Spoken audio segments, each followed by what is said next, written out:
Abra seu coração, que Deus vai te surpreender. Glória a Deus. Paz, igreja.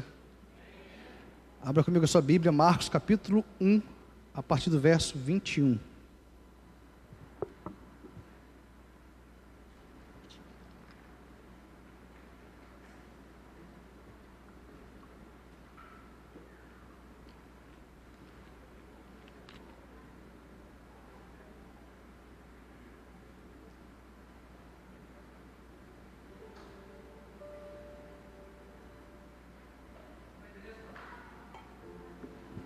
Marcos, capítulo 1, versículo 21.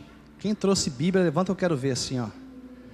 Deixa eu ver se você está no culto certo. Está no culto certo. Glória a Deus. Quem trouxe papel e caneta, deixa eu ver, papel e caneta, levanta a mão assim, ó. Cadê? Cadê, irmãos? Ó, tem umas canetas ali, ó. Glória a Deus. Vocês estão bem, irmãos? Firme e forte? Glória a Deus. Vamos continuar hoje, nessa manhã, nossa série de mensagens falando sobre os milagres de Jesus. Quem tem sido abençoado por essa série de mensagens, diga glória a Deus. Estudar a palavra de Deus é assim, irmãos. Sempre somos abençoados. A palavra de Deus é o único texto que, quando a gente lê, na verdade somos lidos. Você pode ler qualquer livro, mas o único livro que te lê é a Bíblia. É a palavra de Deus. E hoje vamos continuar essa série falando sobre um milagre interessante que tem muito ensinamento para nós, que é a libertação de um endemoniado na sinagoga. Marcos capítulo 1, verso 21, diz assim a palavra do Senhor: Depois entraram em Cafarnaum, e logo no sábado Jesus foi ensinar na sinagoga. Marca aí na sua Bíblia, ensinar na sinagoga. Marca aí, por favor. Sublinhe, circule. Tem uma forma aí de destacar. Jesus foi ensinar na sinagoga. E maravilharam-se com a sua doutrina, porque os ensinava como alguém que tem autoridade e não como os escribas. E logo apareceu na sinagoga um homem possuído de espírito imundo, o qual gritou: O que você quer conosco, Jesus Nazareno? Você veio para nos destruir? Sei muito bem quem você é, Santo de Deus. Mas Jesus o repreendeu, dizendo: Cale-se e saia desse homem. Então o espírito imundo, agitando violentamente e gritando em alta voz, saiu dele. Todos se admiraram, a ponto de perguntarem entre si: Que é isto? Uma nova doutrina? Com autoridade ele ordena aos espíritos imundos, e eles lhe obedecem. Amém, igreja? Vamos trabalhar hoje esse milagre. E a primeira coisa que eu gostaria de compartilhar com os irmãos é que todo ato onde há expulsão de demônios é um ato milagroso. Por quê? Porque nós não podemos expulsar demônios se não for pelo poder de Jesus. A autoridade para expulsar demônios, a autoridade sobre o mundo espiritual, não vem de nós, vem de Deus. É o Senhor que delega essa autoridade, é o Senhor que delega essa unção.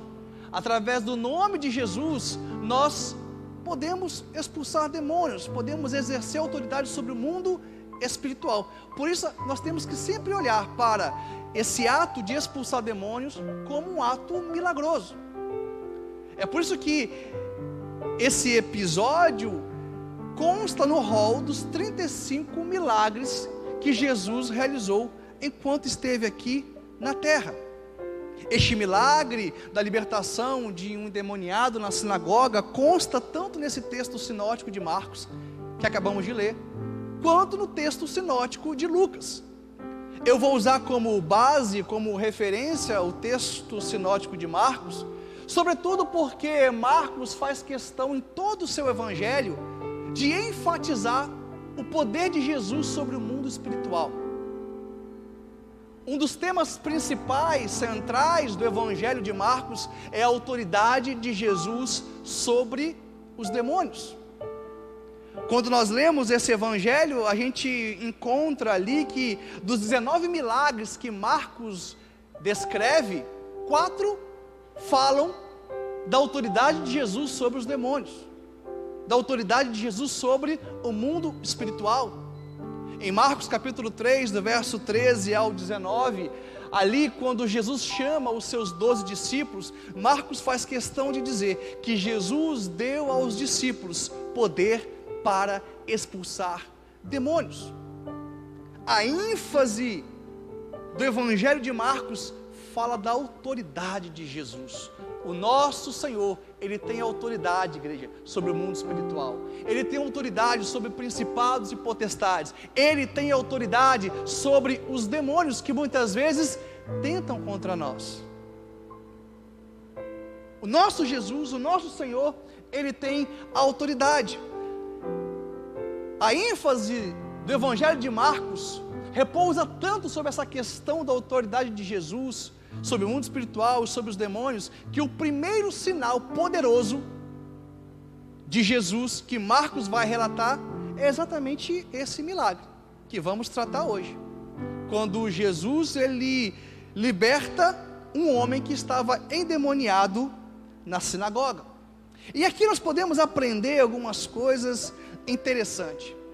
A palavra do Senhor vai dizer que Jesus estava em Cafarnaum, e aprendemos já que Jesus, ele fez da cidade de Cafarnaum o seu quartel general. Amém, igreja? Jesus, ele fez de Cafarnaum a capital do seu ministério. Tanto é que ele passou a residir nessa cidade. Ele fez ali muitos milagres, muitos prodígios, muitos sinais. E Jesus, um certo dia, em um sábado, ele vai para a sinagoga. Quando ele chega na sinagoga, ele começa a ensinar a doutrina de Deus, começa a ensinar a verdade de Deus. E o que acontece? Um homem que estava endemoniado, naquele ambiente religioso, o demônio, ao ouvir o ensino da palavra do Senhor, ele grita em alta voz, ele se manifesta. E Jesus não dá muito espaço para esse demônio, mas ele fala algumas coisas aqui interessantes. A primeira coisa que esse demônio fala quando ele se manifesta, diz o seguinte: Jesus, eu sei quem você é, tu és um santo de Deus. Sabe o que eu aprendo, irmãos? O mundo espiritual precisa te conhecer. O mundo espiritual precisa me conhecer. O mundo espiritual precisa nos conhecer. Vivemos em um tempo em que as pessoas estão em busca de like no Instagram, seguidores no Facebook, viralizar no TikTok, estão em busca de ficarem famosos na terra. Mas do que adianta você ser conhecido na terra se o mundo espiritual não te conhece? Esse demônio revela que ele conhecia Jesus. O mundo espiritual precisa nos conhecer, igreja. O mundo espiritual precisa saber quem nós somos. Quando esse demônio se manifesta, a primeira coisa que ele fala é: eu sei quem é você, Jesus. Tu és o Santo de Deus. Será que o mundo espiritual te conhece? Será que o mundo espiritual me conhece? Será que o mundo espiritual nos conhece? Porque a nossa autoridade espiritual, irmãos, vem daí, por sermos conhecidos pelo mundo espiritual, por sermos alguém lavados e remidos pelo sangue de Jesus. Aleluia! O mundo espiritual precisa nos conhecer. E algo interessante também aqui acontece, logo nesse encontro de Jesus com esse demônio na sinagoga, é que quando o demônio começa a falar, o que Jesus diz? Cala-te. Quando o demônio começa a falar, Jesus libera uma palavra de ordem: cala-te. Sabe o que Jesus estava dizendo? Ele estava dizendo o seguinte: aqui, nesse culto, a gente não faz entrevista com o demônio. Já viu aquelas igrejas que fazem entrevista com o demônio? De onde você veio? Quantos anos você tem? O que você quer fazer com essa vida? Qual é o seu propósito de estar nessa vida? Entrevista com o demônio. Jesus não faz entrevista com o demônio, irmãos. Deixa eu dizer algo para você. Ambientes religiosos onde os demônios falam é porque a palavra de Deus já perdeu importância. Diga, vou repetir. Ambientes religiosos onde os demônios têm autoridade para falar é porque a palavra de Deus já perdeu importância. Tem igrejas que as suas doutrinas estão fundamentadas em muitas coisas que ouviram da boca de Satanás. Sim ou não, pastor Jonathan? Aqui o demônio não fala, aqui quem fala é a voz do Senhor, amém? Aqui, quando a palavra de Deus ela é liberada, os demônios se calam, porque só quem tem autoridade para falar aqui é a voz do Senhor, é a palavra de Deus. Aqui a gente não faz entrevista com o demônio. A libertação em nossa igreja, sabe como acontece? Os irmãos estão sentados, a palavra é liberada e nós vamos sendo limpos pela palavra do Senhor, amém? Pela palavra vós sois limpos. Conhecereis a verdade e a verdade vos libertará. É o conhecimento da verdade de Deus que nos liberta. Satanás queria fazer show, mas Jesus falou: cala-te, fica quieto, porque aqui a autoridade é da palavra de Deus. Quantos podem dizer aleluia? E o que Jesus ensinava na sinagoga? Jesus, ele ensinava a doutrina de Deus. A Bíblia vai dizer que as pessoas ficavam maravilhadas com as palavras que saíam da boca de Jesus. E quando esse demônio, ele ouve a doutrina de Deus, ele bateu em retirada, porque é assim, irmãos, onde tem pregação da verdade de Deus, os demônios têm que bater em retirada. Você quer ver uma coisa? Quando você estiver na sua casa, em um dia de dificuldade, em um dia de luta, um dia de tribulação, onde você sente que parece que o mundo espiritual se levantou contra a sua vida, vá lá no canal do YouTube da igreja, coloca uma pregação, bota lá Getsemane, bota lá o canal da igreja, do YouTube da igreja, bota uma pregação e deixa a pregação falar, deixa a palavra de Deus em alto bom som na sua casa, você vai ver que a realidade da sua casa vai mudar. Porque quando a palavra de Deus chega, os demônios precisam bater em retirada. Só que a gente vive em um tempo, irmãos, que o que menos se tem na igreja é pregação do evangelho. Você tem ensino de coach, você tem ensino sobre prosperidade, você tem ensino humanista, você tem tudo quanto é tipo de ensino na igreja. E é por isso que está cheio de demônio nas igrejas. Vai dar problema. Mas onde o evangelho de Deus ele é pregado, os demônios precisam bater em retirada. Onde a autoridade da palavra de Deus é manifesta, os demônios precisam bater em retirada. E eu creio, irmãos, que nós estamos vivendo em um tempo que o Espírito Santo está derramando uma unção poderosa sobre a igreja, e a igreja está se voltando para a palavra de Deus. Quando pode dizer glória a Deus?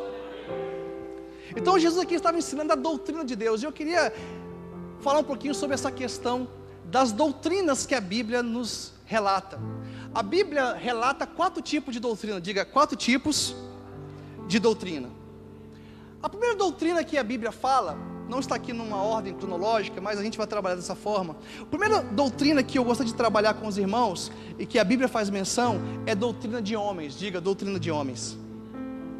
Qual é a característica da doutrina de homens? É uma doutrina temporal. A doutrina de homens tem prazo de validade. Você quer ver só, irmãos? Eu não sou desse tempo, eu acho que Cleito é desse tempo, que o Cleito é mais antigo. Mas teve um tempo na igreja que jogar bola era coisa do capiroto. Sim ou não? Rafael é desse tempo. Logo por dedução, ser jogador de futebol já ia direto para o inferno. Tocar teclado, piano, na igreja, meus irmãos, a igreja da Europa entendia que pelo fato dos bordéis usarem teclado, os prostíbulos usarem teclado para animar a noite, então o teclado, o órgão, o piano era coisa do diabo. Não podia tocar teclado, piano na igreja. O pastor John estava aqui na guitarra aqui, ó. Guitarra, nos anos 60, nos anos 50, na igreja, era coisa do diabo, irmãos. Sabe por quê? O rock and roll, ele era associado ao diabo. Pedro estava tocando bateria ali, Pedro já ia ser excomungado. Bateria, irmãos, antigamente era coisa de Satanás, do capiroto, do sujo imundo. Você já parou para pensar o que é um culto sem instrumento musical? A gente vive uma geração que está tudo pronto, irmãos. O que é isso? Isso são doutrinas de homens. Televisão era coisa do inferno, era coisa do diabo. Televisão era o mundo dentro da sua casa. Antigamente ainda a televisão era preto e branco. Vocês lembram disso? Quem lembra disso? Eu não lembro, porque eu não vi.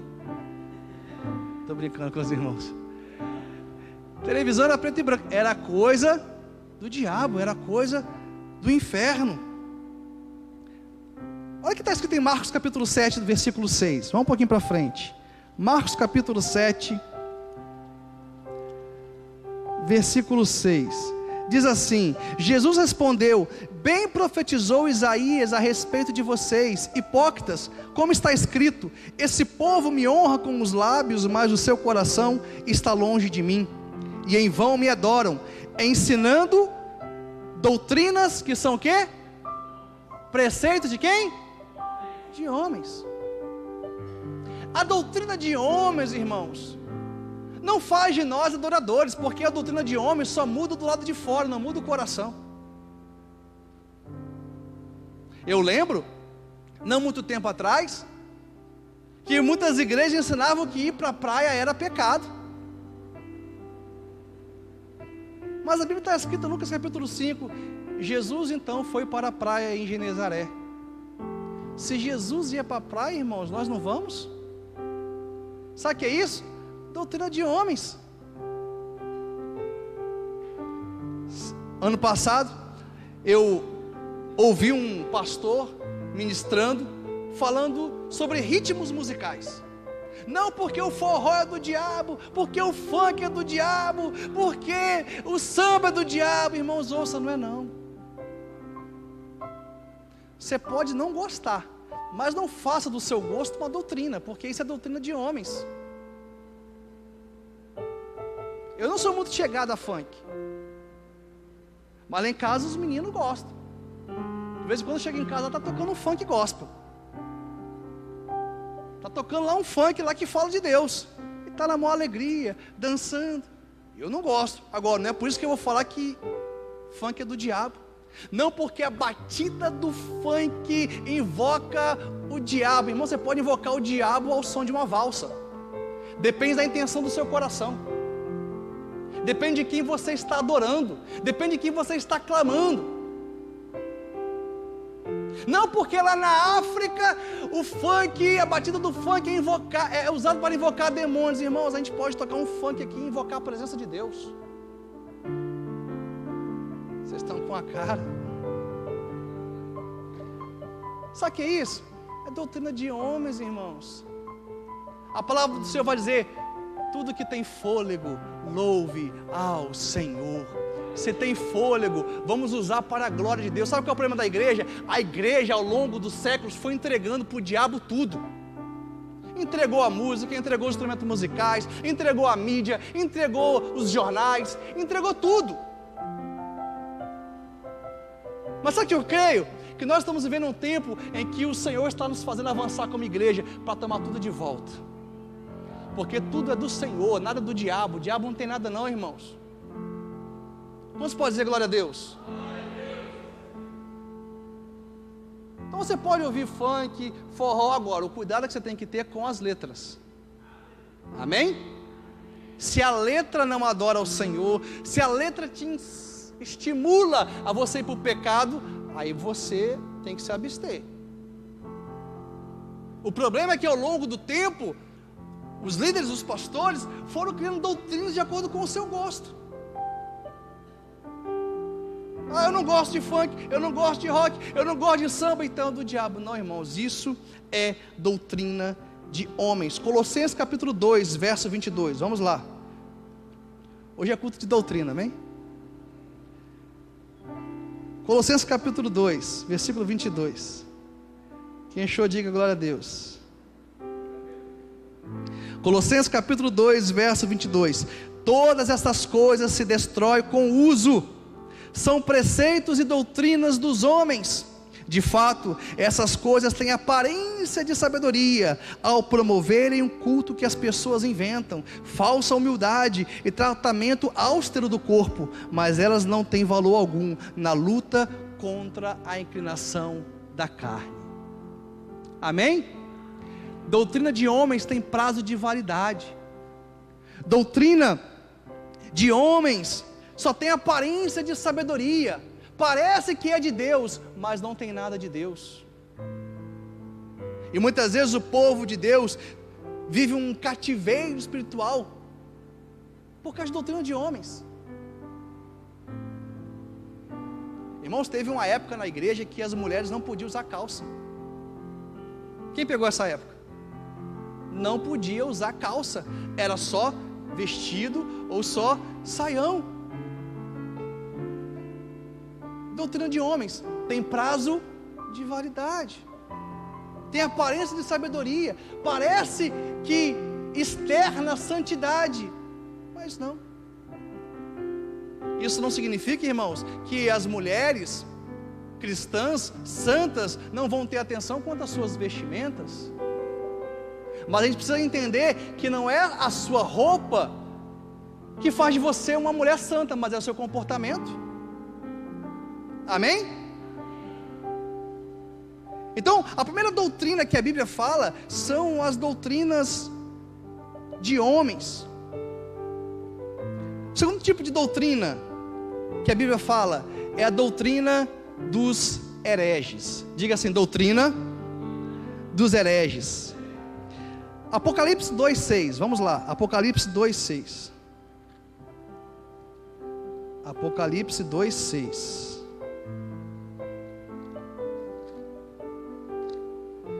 Tem um monte de gente aí que vai ressuscitar o funk, hein?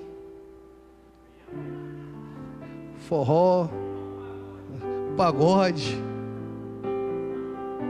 tudo que tem fôlego, irmãos, louve ao Senhor. Apocalipse capítulo 2, verso 6, diz assim a palavra do Senhor: mas você tem a favor o fato de que odeia as obras dos nicolaítas, as quais eu também odeio. Aqui o Senhor está falando ao anjo da igreja de Éfeso e dizendo o seguinte: olha, vocês têm algo a favor de vocês, vocês odeiam a obra dos nicolaítas. Que movimento é esse, os nicolaítas? Muitos comentaristas bíblicos vão falar que lá em Atos capítulo 5, versículo 6, quando alguns diáconos foram ordenados ao ministério, dentre esses diáconos que foram ordenados, ali está um homem chamado Nicolau.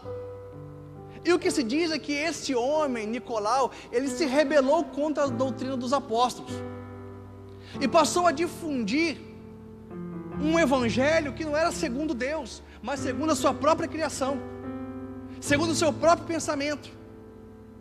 E uma das coisas que o movimento dos nicolaítas pregava é que havia uma separação entre clero e leigos, havia uma separação entre liderança e o povo, como se o pastor, o presbítero ou o diácono tivessem uma posição superior em relação a Deus do que o povo, e a Bíblia não nos dá margem para pensar dessa forma, porque a palavra do Senhor diz que todos nós somos sacerdócio real.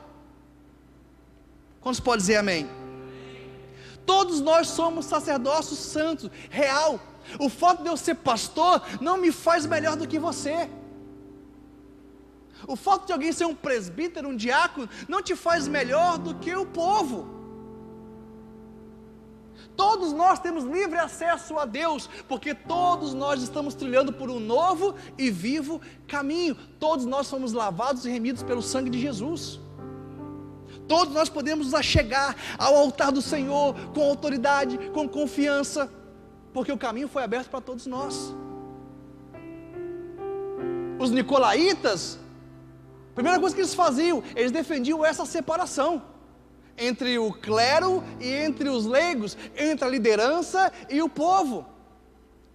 Mas quando eu olho para Jesus e eu vejo aquele episódio em que Judas foi entregar Jesus na traição, e Judas diz o seguinte: aquele que eu beijar no rosto, esse é o mestre, prendam ele.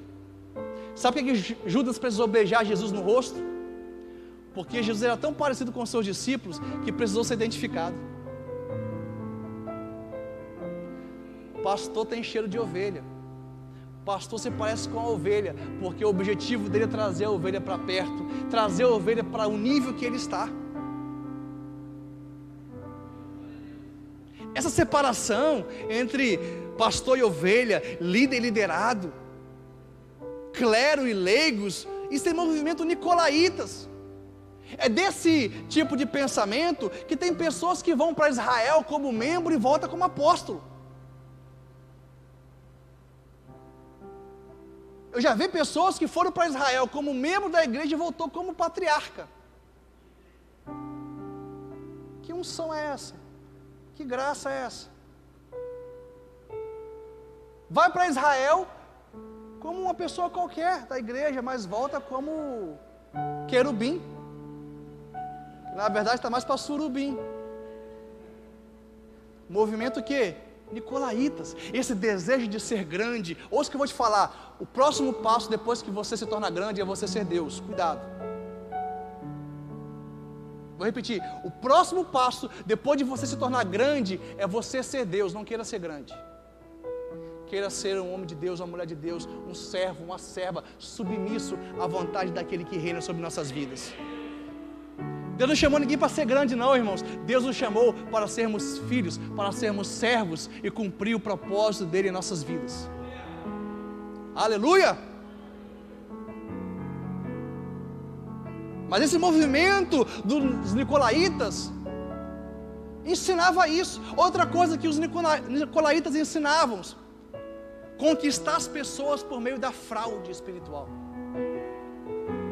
Os nicolaítas, eles se assemelham no livro de Apocalipse ao profeta Balaão. O profeta Balaão, ele era um profeta que profetizava mediante pagamento. Quer conquistar as pessoas por meio de fraude espiritual, por mentiras, por enganos, se desviam da doutrina dos apóstolos. É por isso que a gente vê nos dias de hoje muitas pessoas no altar revelando CPF, revelando RG, revelando o nome. Irmãos, isso não é doutrina de Deus, isso é doutrina de Satanás, isso é engano do inferno. Quantos podem dizer glória a Deus? Heresia. Heresia.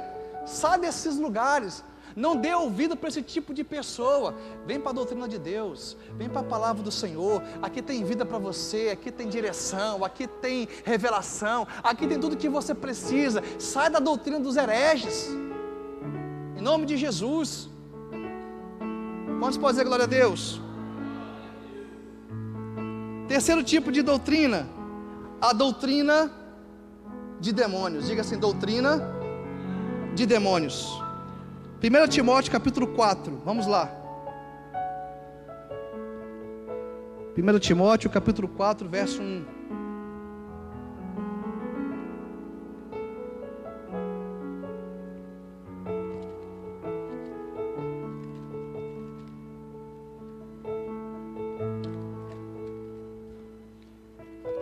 Primeiro Timóteo capítulo 4, verso 1. 1 Timóteo capítulo 4, verso 1.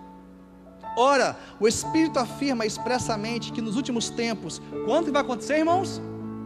Nos últimos tempos, alguns apostatarão da fé, por obedecerem a espíritos enganadores e a ensinos de demônios, pela hipocrisia dos que falam mentiras e que têm a consciência cauterizada, que proíbe o casamento e exige a abstinência de alimentos que Deus criou para serem recebidos com gratidão pelos que creem e conhecem a verdade, pois tudo que Deus criou é bom, e se recebido com gratidão, nada é recusável, porque é santificado pela palavra de Deus e pela oração. Você sabe o que é o ensino de demônios?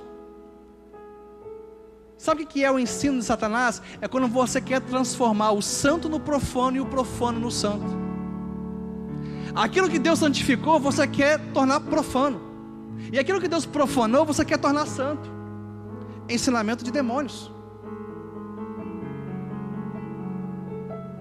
É interessante a gente perceber, e hoje eu vim para realmente ensinar a igreja acerca do que está escrito na palavra do Senhor. Porque tem muitas doutrinas de demônios no meio da igreja, e que muitas vezes a gente vai se acostumando a ouvir e a ver, e passa batido. Por exemplo, hoje já se aceita nos altares da igreja pastor que está no 2º, 3º, 4º casamento. Normal? Biblicamente falando, isso não é possível. O pastor, o bispo, o presbítero, seja um homem de uma mulher só. A Bíblia é clara no que tange ao divórcio. Deus, Ele odeia o repúdio, Ele odeia o divórcio. E por isso que você vê hoje muito ensino de demônios em relação ao casamento. Por quê? Porque aqueles que estão falando sobre casamento já estão no 2º, 3º casamento. Não se tem mais apreço pela verdade de Deus. Então, diante de qualquer problema, separa, divorcia, não vai dar certo.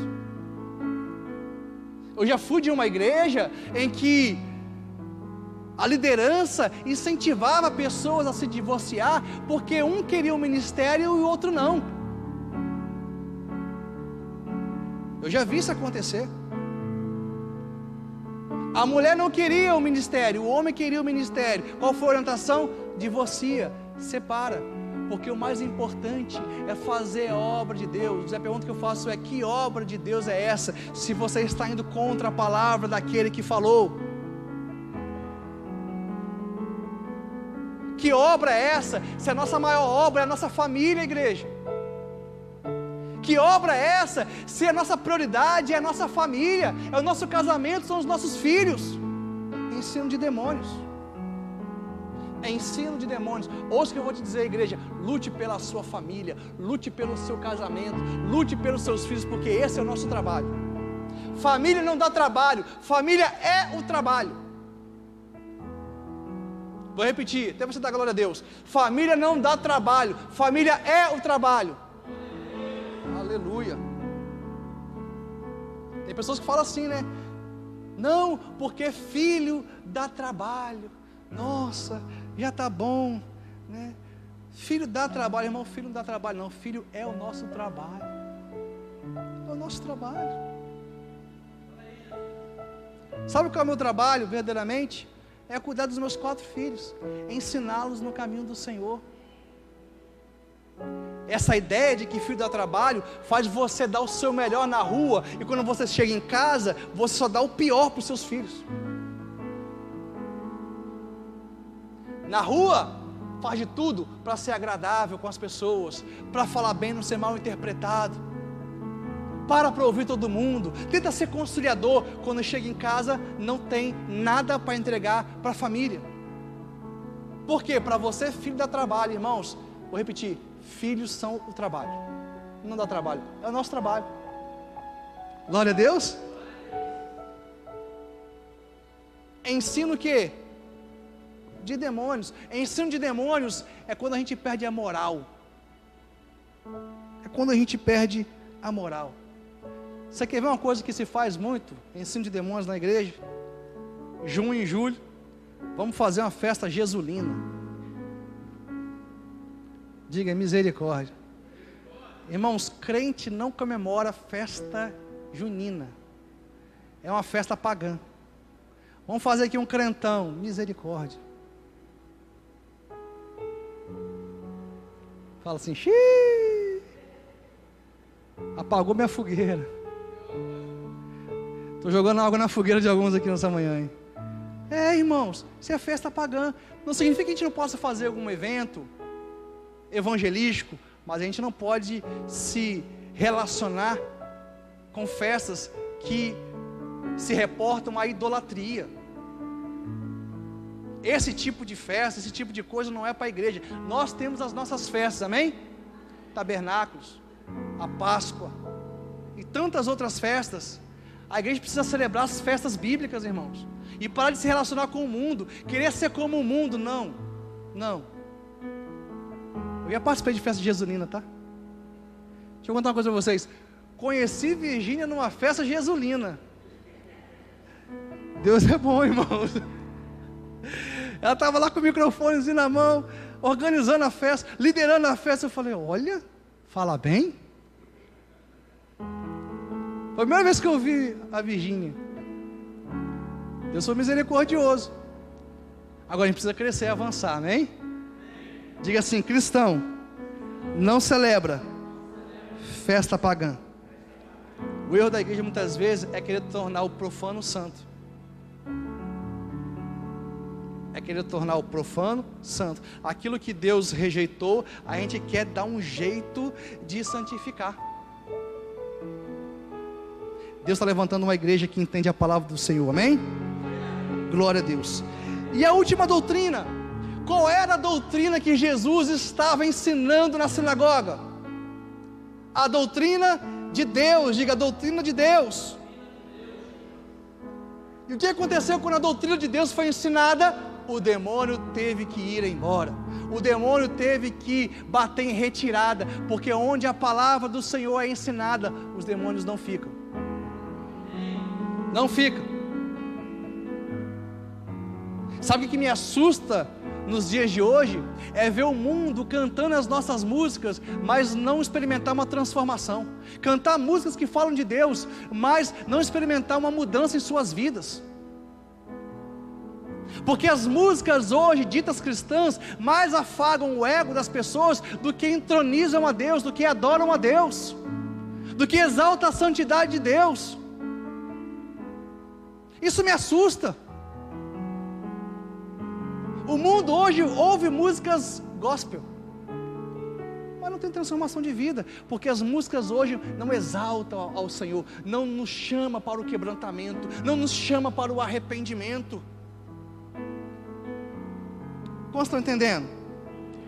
João 7,16, vamos lá.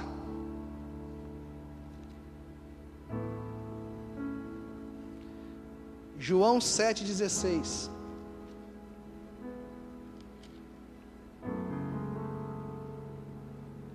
Jesus lhe respondeu: o meu ensino não é meu, mas daquele que me enviou. Se alguém quiser fazer a vontade de Deus, conhecerá a respeito da doutrina, se ela é de Deus ou se falo por mim mesmo. Primeira coisa da doutrina de Deus, não é algo nosso, é de Deus. Quem prega a doutrina de Deus, quem ensina a doutrina de Deus, não está falando de algo de si, está falando de algo que recebeu da parte do Senhor. Amém, irmãos? Jesus está dizendo, essa doutrina não é minha, é do Pai que me deu, é do Pai que a revelou. E ele continua dizendo, se alguém quiser fazer a vontade de Deus, conhecerá a respeito da doutrina, conhecerá a respeito da vontade de Deus, da palavra de Deus. Se você quiser fazer a vontade de Deus, leia esse texto, leia a Bíblia. Quantos podem dizer glória a Deus? Tito 2,10, para a gente encerrar. Tito 2,10. Quem está entendendo, diga glória a Deus. Nem furtem, mas que dei prova de toda a fidelidade, a fim de que em todas as coisas manifestem a beleza da doutrina de Deus, o nosso Salvador. Irmãos, esse é o milagre de hoje, o milagre em que Jesus, ele liberta um endemoniado na sinagoga. Um milagre muito simples. O milagre aconteceu pelo fato de Jesus simplesmente pregar a doutrina de Deus. A palavra de Deus liberta, amém? Ela sara, ela cura, ela restaura. A nossa vida tem que estar alicerçada nessa palavra, na doutrina do Senhor. Quem ama a palavra de Deus não se rende às sugestões desse mundo. Quem ama a doutrina de Deus não se rende às tentações do inferno. Quem ama a palavra de Deus não sucumbe diante das provações. Quem ama a palavra de Deus permanece para sempre, porque está edificando a sua vida sobre a verdade eterna. Se coloque de pé em nome de Jesus.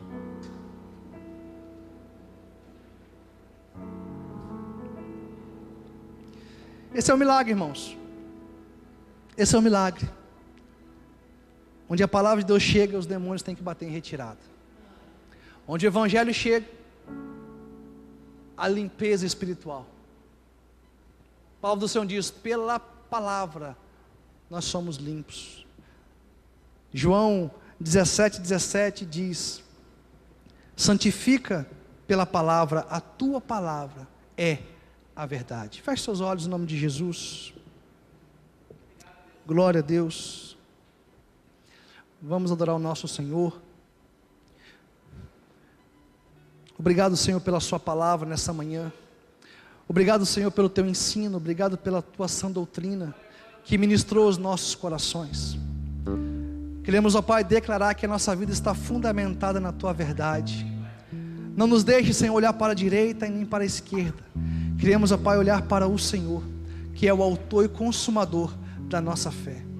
Em nome de Jesus, nos livra, Senhor, da doutrina dos hereges, doutrina de homens, doutrina de demônios, que possamos estabelecer nossa vida, nossa casa, nossa família, nosso casamento, na sua sã doutrina, na sua palavra, em nome de Jesus.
Glória a Deus, glória a Deus. Abraça sua Bíblia assim, ó. Pega a sua Bíblia, abrace ela, coloque ela junto do seu coração. Eu quero que você faça essa oração juntamente comigo, porque estamos vivendo em tempos, igreja, que teremos que amar essa palavra como tudo em nossa vida. Essa palavra é que nos traz direção, é que nos fortalece. E nesses dias em que tantos ensinos têm sido propagados, nós precisamos estar alicerçados no ensino do Evangelho, da doutrina do Senhor. Então abra sua Bíblia assim, ó, coloque ela junto de você e diga assim comigo: Senhor Jesus, obrigado pela sua palavra. Eu declaro que a sua palavra é a minha fonte. Na sua palavra eu tenho tudo que preciso. Por isso, em nome de Jesus, abre os meus olhos, abre o meu coração, abre o meu entendimento, para que dia após dia a sua palavra faça morada em mim, em meu coração, na minha casa, na minha família, na minha esposa, no meu esposo, nos meus filhos. Palavra de Deus, seja meu guia, minha luz, em nome de Jesus, em nome de Jesus, em nome de Jesus, em nome de Jesus. Vamos aplaudir a palavra do Senhor nessa manhã. Aplauda a palavra do teu Deus, a palavra do teu Deus, a doutrina pura, santa, imaculada do Senhor, em nome de Jesus.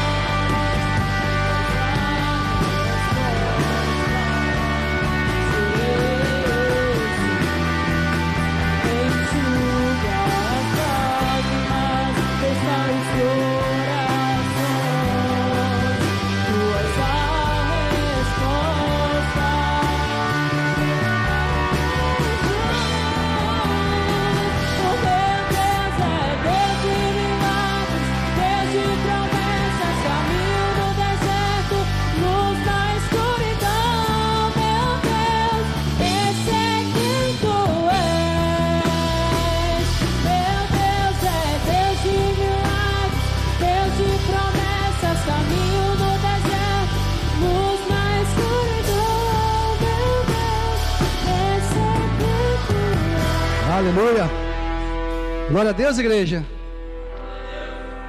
Tem culto, a gente tem que falar essas coisas, amém? Tem culto que a gente dá glória a Deus, tem culto que a gente fala misericórdia, tem culto que a gente sai animado, saltitante, tem culto que a gente sai reflexivo. A gente precisa ensinar a palavra do Senhor, amém? A palavra do Senhor precisa ser pregada nesses dias.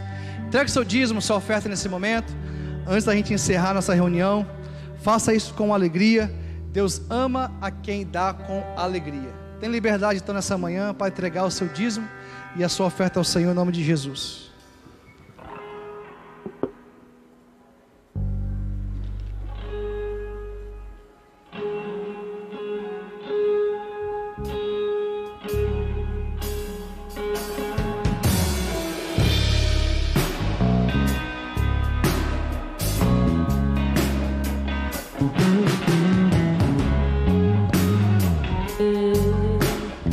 Longe da tua presença, meu Senhor,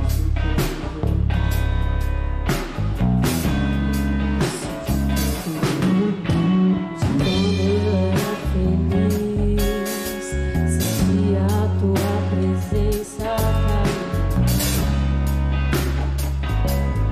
cair. Se coloque de pé. Vamos terminar essa reunião adorando o Senhor, aleluia. Mas me perdi, Senhor, no caminhar.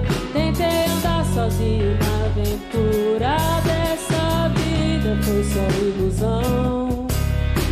Confesso que eu me perdi do sim, mas hoje te devolvo o coração. Arrependido de tudo que fiz, quero voltar, Senhor, para os teus rios. Voltar, Senhor, para os teus rios.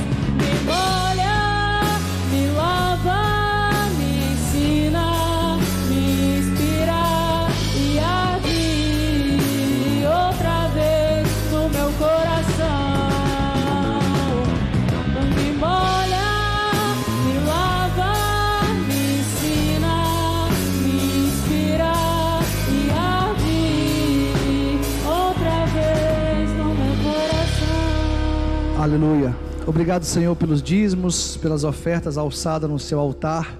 Eu quero liberar a tua santa igreja debaixo do grande amor do Senhor, da graça de Jesus, da doce comunhão com o Espírito Santo. Amém, amém e amém. Deus abençoe a igreja, vá em paz, em nome de Jesus. Glória a Deus.